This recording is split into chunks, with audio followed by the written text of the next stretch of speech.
ఓం శ్రీ రామచంద్ర పరబ్రహ్మణే నమః. భగవద్బంధువులందరికీ హృదయపూర్వక నమస్కారాలు. ఓం శ్రీ రామచంద్ర పరబ్రహ్మణే నమః. ఆపదామపహర్తారం దాతారం సర్వసంపదాం లోకాభిరామం శ్రీరామం భూయో భూయో నమామ్యహం. ఓం శ్రీ రామచంద్ర పరబ్రహ్మణే నమః. శ్రీ వాల్మీకి రామాయణము 3వ కాండమైన అరణ్యకాండమందల 55వ సర్గయందరి గల 1వ శ్లోకం నుంచి 37వ శ్లోకం వరకు గల అన్ని శ్లోకముల యొక్క వచన భావసారాన్ని రావణుడు సీతను నాకు భార్యవు కమ్ము అని కోరుట అనే కథగా విందాం. రావణుడు గొప్ప బలంగల భయంకరులైన 80 రాక్షసులను ఈ విధంగా ఆదేశించి బుద్ధిహీనుడగుట చేత కృతకృత్యుడును అయ్యాను అని భావించాడు. ఆ రావణుడు సీతను గూర్చి ఆలోచిస్తూ మన్మథ బాణముల చేత పీడింపబడుతున్నవాడై ఆమెను చూడడానికి తొందరపడుతూ సుందరమైన అంతఃపురంలో ప్రవేశించాడు. రాక్షసరాజైన ఆ రావణుడు శోకంతో నిండి ఉన్న సీతను రాక్షస స్త్రీల మధ్య చూశాడు.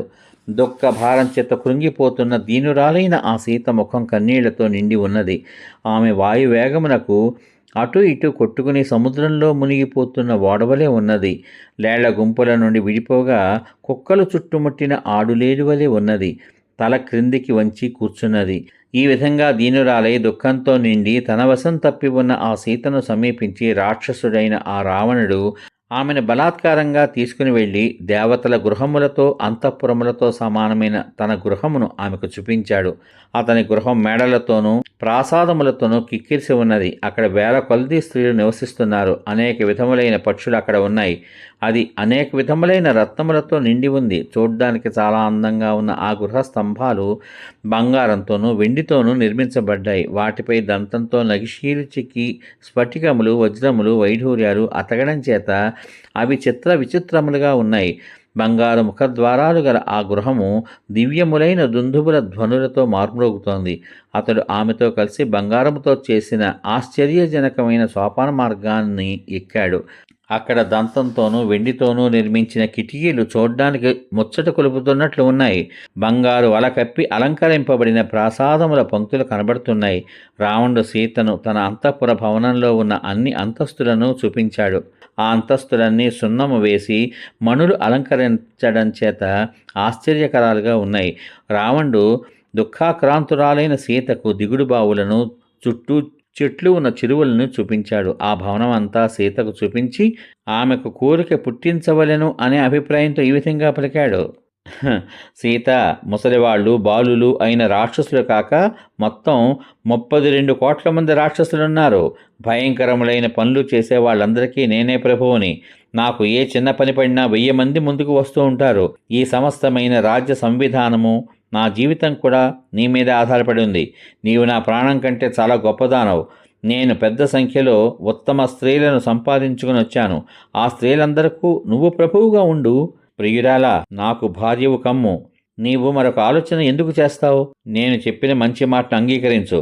కామం చేత తప్పించిపోతున్న నన్ను అనుగ్రహించు. 100 యోజనముల ప్రమాణం గల ఈ లంక చుట్టూ సముద్రం ఉంది. అందుచేత సురాసురులు దేవేంద్రునితో కలిసి దండెత్తి వచ్చినా దీన్ని జయించజాలరు. 3 లోకములలోనూ దేవతలలో గాని, యక్షులలో గాని, గంధర్వులలో గాని, పక్షులలో గాని, పరాక్రమము చేత గాని నాతో సమానుడెవ్వడూ లేడు.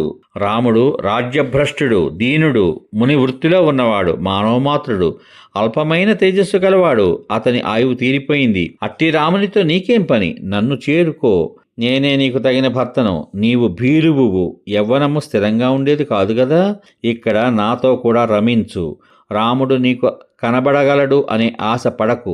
అతడు ఇక్కడికి ఊహ చేత కూడా రాలేడు. మహావేగం గల వాయువుని ఆకాశమునందు బంధించడం శక్యం కాదు. అగ్ని ప్రజ్వరిల్లుతుండగా దాని నిర్మలమైన జాడను పట్టుకొనుట కూడా శక్యం కాదు. నా రక్షణలో ఉన్న నిన్ను తీసుకుని వెళ్ళుట సాధ్యం కాదు. ఆ విధంగా తీసుకుని వెళ్ళగలవాడు ఎవ్వడూ ఈ 3 లోకాల్లో కూడా లేడు.